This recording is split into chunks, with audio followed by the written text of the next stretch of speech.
Clarice Lispector. Perdoando Deus. Eu ia andando pela Avenida Copacabana e olhava distraído os edifícios, a nesga de mar, as pessoas, sem pensar em nada. Ainda não percebera que na verdade eu não estava distraída. Era de uma atenção sem esforço. Estava sendo uma coisa muito rara. Livre.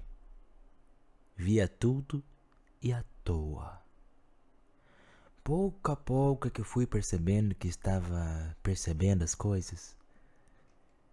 Minha liberdade então se intensificou um pouco mais, sem deixar de ser liberdade. Não era tour de propriété. Nada daquilo era meu, nem eu queria, mas parece-me que sentia satisfeita com o que via. Tive então o sentimento de que nunca ouvi falar. Por puro carinho, eu me senti a mãe de Deus, que era a terra, o mundo. Por puro carinho mesmo, sem nenhuma prepotência ou glória, sem o menor senso de superioridade ou igualdade, eu era por carinho a mãe do que existe.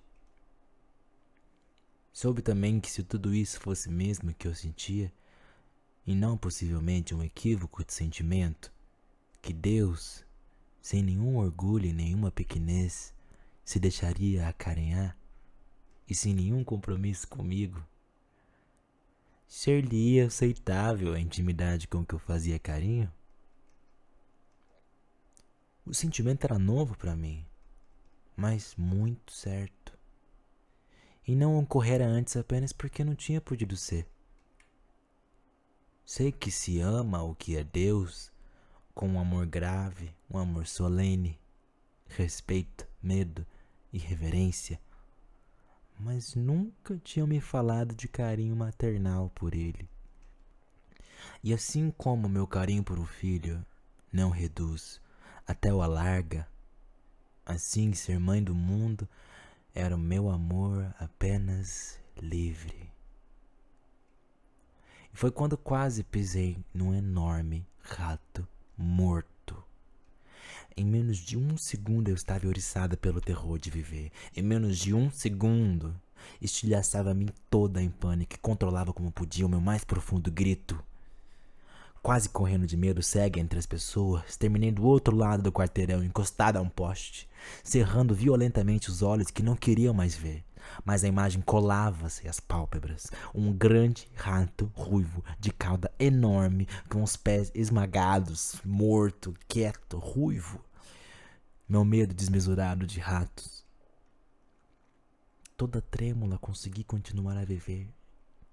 Toda perplexa, continuei a andar, com a boca infantilizada pela surpresa. Tentei cortar a conexão entre os dois fatos, o que eu sentira minutos antes e o rato, mas era inútil. Pelo menos a contiguidade ligava-os. Os dois fatos tinham ilogicamente um nexo. Espantava-me que um rato tinha sido meu contraponto. E a revolta de súbito me tomou. Então não podia eu me entregar desprevenida ao amor? De que estava Deus querendo me lembrar? Eu não sou pessoa que precise ser lembrada de que dentro de tudo há o sangue. Não só esqueço o sangue de dentro, como eu admito e o quero. Sou demais o sangue para esquecer o sangue. E para mim a palavra espiritual não tem sentido. E nem a palavra terrena tem sentido. Não era preciso ter jogado na minha cara tão nua um rato. Não naquele instante. Bem poderia ter sido levado em conta o pavor que desde pequena me alucina e persegue. Os ratos já riram de mim no passado do mundo. Os ratos já me devoraram com pressa e raiva. Então era assim? Eu? Andando pelo mundo sem pedir nada? Sem precisar de nada? Amando de puro amor inocente? E Deus a me mostrar o seu rato? A grosseria de Deus me feria e insultava-me. Deus era bruto. Andando com o coração fechado, Minha decepção era tão inconsolável como só em criança fui decepcionada. Continuei andando, procurava esquecer, mas só me ocorria vingança. Mas que vingança poderia eu contra um Deus todo-poderoso, contra um Deus que até com um rato esmagado poderia me esmagar? Minha vulnerabilidade de criatura só. Na minha vontade de vingança, nem ao menos eu poderia encará-lo, pois eu não sabia onde é que ele mais estava. Qual seria a coisa onde ele mais estava que eu, olhando com raiva essa coisa, eu visse? No rato? Naquela janela? Nas pedras do chão? Em mim é que ele não estava. Em mim é que eu não o via mais. Então a vingança dos fracos me ocorreu. Ah, então é assim? Pois então não guardarei segredo. Vou contar. Sei que é ignóbil ter entrado na intimidade de alguém, depois contar os segredos, mas eu vou contar. Não conte. Só por carinho não conte. Guarde para você mesmo as vergonhas dele. Mas vou contar sim. Vou espalhar isso que me aconteceu. Dessa vez não vai ficar por isso mesmo. Vou contar o que ele fez. Vou estragar a sua reputação. Mas, quem sabe, foi porque o mundo também é rato.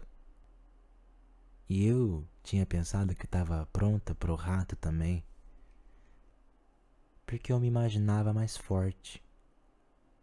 Porque eu fazia do amor um cálculo matemático errado. Pensava que, somando as compreensões, eu amava.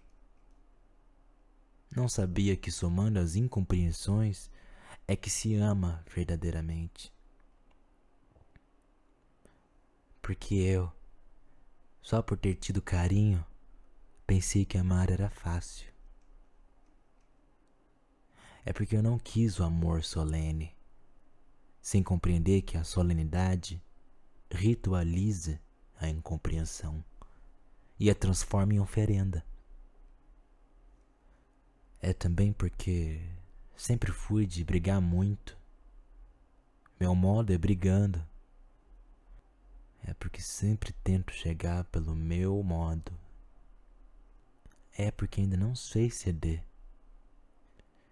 É porque no fundo eu quero amar o que eu amaria e não o que é. É porque ainda não sou eu mesma. Então o castigo é amar o mundo que ainda não é ele. É também porque eu me ofendo à toa. É porque talvez eu precise que me digam com brutalidade, pois sou muito teimosa.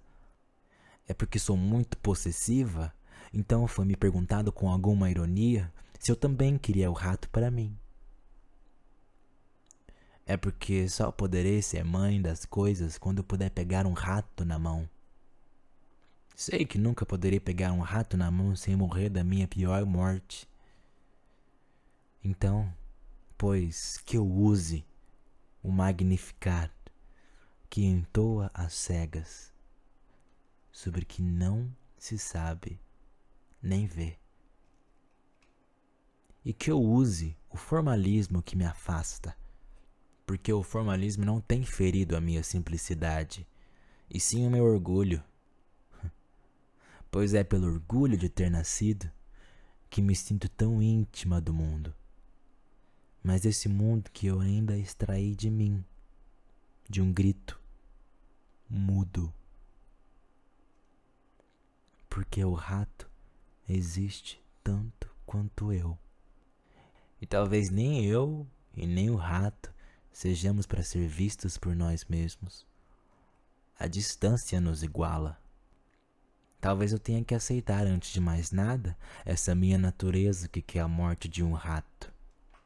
Talvez eu me ache delicada demais, apenas porque não cometi os meus crimes.